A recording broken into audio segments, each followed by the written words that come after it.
You're cruising with the family at 70, music on, everything normal, and your truck just dies. The wheel gets heavy, traffic stacks up behind you, and you're coasting with no power. The official answer? Pour in thicker oil and twist on a different cap. That's not maintenance.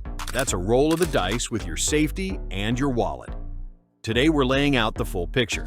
The recall scale, the complaints and investigation trail, the courtroom receipts, and why a viscosity label won't save an engine that's already started grinding itself to metal confetti. This isn't just parts and service intervals. It's trust. People didn't buy a badge, they bought a heritage. Silverado, Sierra, most dependable, plastered across billboards for decades. A truck in the driveway wasn't just a tool, it was a family tradition and a promise that the thing under the hood would show up every day, without fail. And then one day, that faith locked up like the bearings inside the block. If you feel betrayed, you're not being dramatic, you're paying attention. The recall wasn't a routine notice, it was a bomb going off.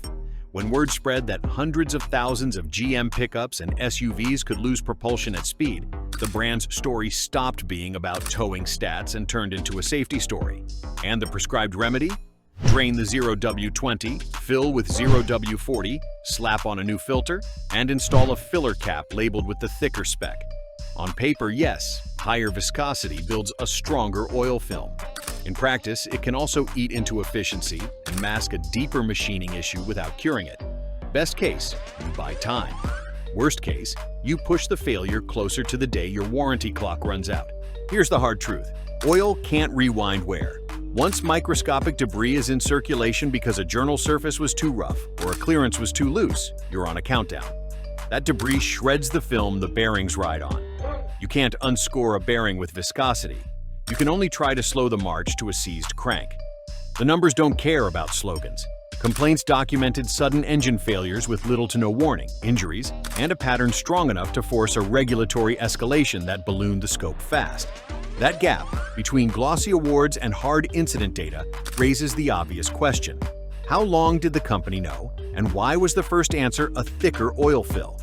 We've seen the playbook before.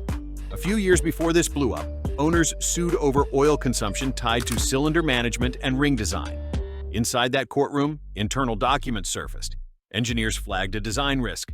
Management approved a cheaper mitigation, hoping engines would last the warranty period. The jury agreed with owners and damages followed. Different failure mode, same logic. A cost target today, an owner's repair bill tomorrow.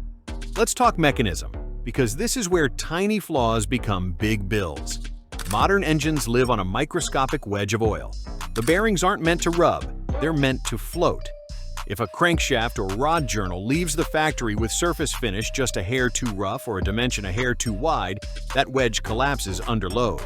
Metal hits metal, heat spikes, the bearing material smears, the oil carries glitter through every gallery. Teardown after teardown shows scored journals, blued rods, and pans sparkling with metallic debris. And these weren't beater trucks with 6 owners and 180,000 miles. Plenty were young, some with well under 30,000 when they locked up on the highway. Here's the cruel irony. GM absolutely knows how to overbuild a small block when it chooses to. Look at the Corvette. Different priorities, different result. Forged steel rods, premium crank metallurgy, serious lubrication with dry sump architecture. That engine lives at high RPM and takes it. Meanwhile, a work truck loafing at 2,000 RPM finds itself stranded. The knowledge is in-house. The difference isn't capability. It's what gets funded for a mass-market pickup. Why the oil cap solution then? Because tearing down and replacing hard parts across a recall population costs billions. Swapping viscosity costs pennies. If thicker oil buys another 10 or 20,000 miles, a lot of engines cross the warranty finish line before they fail, and the bill shifts from corporate ledger to your bank account. That's the quiet calculus. Protect the quarter and let owners absorb the catastrophic outliers. Now, about those trophies in the commercials. Most dependable sounds absolute, but the rankings can come from surveys where problems per 100 vehicles doesn't distinguish between a glitchy screen and a seized engine. Win your segment because rivals did worse on nuisance issues and you can still hang a banner, while real owners are stuck waiting for inspections and bulletin-driven oil changes. That's the dissonance. Stickers and viscosity labels in the service bay while the ad spot still looks like a mountain pass. Dealers are stuck in the middle. Service bays became ground zero overnight, engines locked up, angry customers, and a bulletin that says change viscosity and add a cap. Then come stop sale orders that freeze inventory and push deliveries back indefinitely. Sales staff take the heat, but they didn't write the fix. Techs field calls, but they can't promise a cure they don't have. Local people are stuck translating corporate talking points into something actionable at the counter. Once regulators smell a pattern, they speed up. A handful of detailed complaints lead to a preliminary look. The scope grows as the pattern holds. Questions sharpen. Why didn't internal controls catch this earlier? Why limit the fix to viscosity? How many engines with the same parts are still out there? When the spotlight snaps on, denial stops being an option. And while that pressure builds, another machine spins up. Law firms, class actions, discovery, and the kind of exhibits, memos, emails, cost analyses that live forever once they see daylight. Investors trim forecasts. Insurance actuaries start adjusting risk on certain VIN ranges. The hits stack. There's a human cost inside the plants too. A lot of line workers take pride in building trucks that symbolize American toughness. Pride turns to unease when failures hit the news and friends ask hard questions. Union locals start talking about quality oversight and whether they should push back on suspect components. Even without a walkout, that shift matters. It reframes negotiations around safety and public trust, not just wages and hours. When the people building the trucks stop bragging about the trucks, you've got a culture problem upstream of any recall. And then there's the driveway fallout. For decades, pickup loyalty has been generational. Break that bond, and you don't just lose a sale, you lose a family for decades. Used values dip on the wrong engine codes. Trade offers come in thousands lower than expected. Small businesses lose equity they were counting on to upgrade equipment. Households get upside down on notes they thought were safe. Meanwhile, rivals pounce.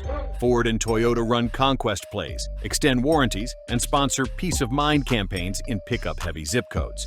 Once a driveway flips, it rarely flips back. Politically, nothing attracts a camera like a corporate failure tied to public safety. Hearings get drafted. Executives get called to explain why defects flagged internally years earlier ended up on public roads. Lawmakers float truth in advertising reforms, pointing to the gap between most dependable and stalled trucks on the shoulder. Even if fines are limited, the image hit compounds. A brand becomes a case study. So what do you do if you own one of these trucks? Start with your VIN in the federal database and keep every scrap of documentation. Log every oil change, every noise, every pressure drop.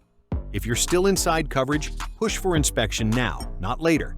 If you're out of warranty, basic diagnostics, oil analysis, compression, bore scope are cheaper than a tow from mile marker 217.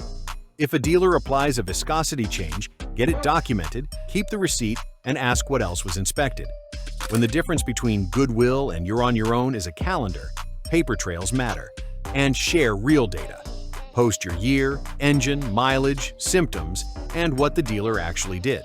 Owner logs, teardown photos, and oil analysis reports do more to map risk than any press release. The more data we pool, the harder it is for anyone to hide behind a cap and a thicker fill. That's how communities force real fixes instead of cosmetic ones. Here's the bottom line. Trucks aren't just transport. They're identity, livelihood, and sometimes a family's biggest asset after the house. When an engine can seize its speed and the first fix offered is viscosity, the gap between marketing and reality becomes a chasm. The capability to build bulletproof small blocks exists under the same corporate roof. Choosing not to spend it on the trucks people depend on every day is a decision, one that shows up in complaint logs, in courtrooms, in resale guides, and, most importantly, in the lived experience of owners who did everything right and still got stranded. If you've lived any piece of this, say so. If your truck is fine, say that too.